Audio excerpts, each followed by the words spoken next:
Okay guys, so in this video, papakita naman natin kung paano bumili ng token, crypto token using P2P trading. So pag pumasok ka sa OKX mo, just make sure nandito ka sa exchange. Tapos click mo lang yung P2P trading dito sa kanan. Ayan. Tapos click mo ulit P2P trading. Okay. So may dalawang button dyan. It's either buy or sell.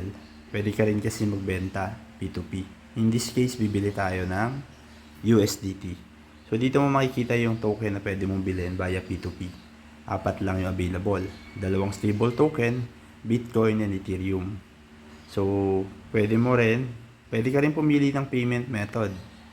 It's either bank transfer, GCash, Paymaya, and so on. So in this case, GCash na lang para mabilis. Apply mo lang.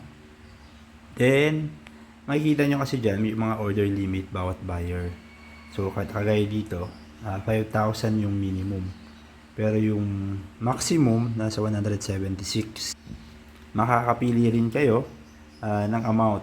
So, syempre, since bibili tayo, dun tayo sa mababa. Ayan, 56.52. Pero 1,000 yung limit. So, isend natin yung amount na bibili natin. 200 lang kasi kakailanganin ko lang siya sa pang gas fee. So, kung mapapansin nyo dito, yung order limit niya is 200. Pero yung available na USDT niya, 3.4 na lang. Sorry, 3,417 pala. So, pwede yan. So, click mo lang yung buy. Tapos, lagay natin 200 pesos in peso, PHP. Ayan. Ibig sabihin, marireceive natin 3.45 USDT. Okay? So, click mo lang yung buy USDT with 0 fees. Tapos, ayan, pwede natin siyang i-chat. Click mo lang yung chat. Tapos, tingnan mo kung online siya. Details please. Kasi minsan hindi online eh. Baka hindi agad ma-receive or hindi agad makatransact ng ayos. Okay, so ayan, nabigay na siya ng details. Yung GCash number niya, at the same time, name. Para ma-verify din natin kung tama. Tapos, proceed na natin yung payment pag mayroon na tayong details. Kailangan natin yung screenshot para isend sa kanya para meron tayong proof. Ayan guys, so nag-send na tayo ng payment via GCash. So pag ganun, back mo, tapos get payment details. Ayun, doon pala makikita. So, I have paid. Click mo lang. Tapos, upload mo yung proof mo.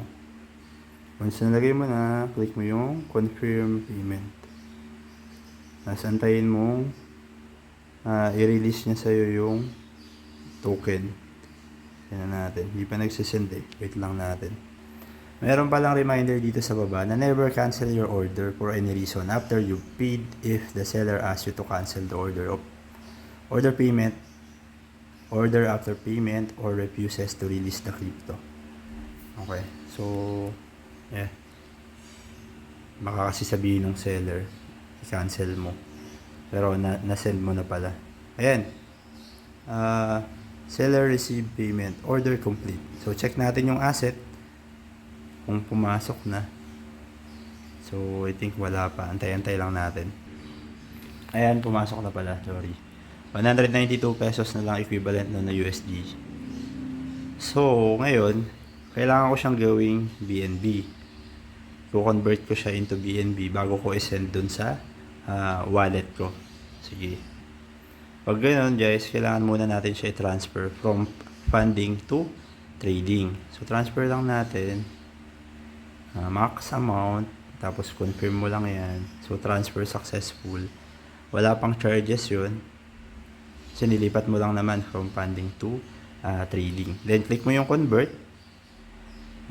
Tapos, yung to mo, search mo BNB. Kasi nga, from USDT, magko-convert tayo ng selected amount of from USDT, magko-convert tayo to BNB. Lagay natin, assume natin 3.4 USDT. Makikita nyo naman in peso kasi yun yung currency na pinili ko. Diba? Pag binabago mo na yun, 195. So, 3.4.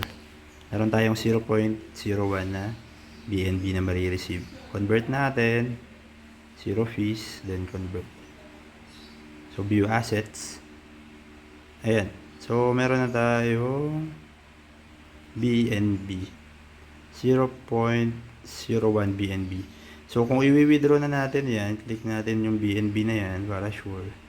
Then, click natin tong withdraw. Tapos, since magpapasa tayo sa wallet, transfer crypto, so on-chain, pipiliin natin. Then, kailangan natin lagay dito yung address. Ayan, paste natin dyan.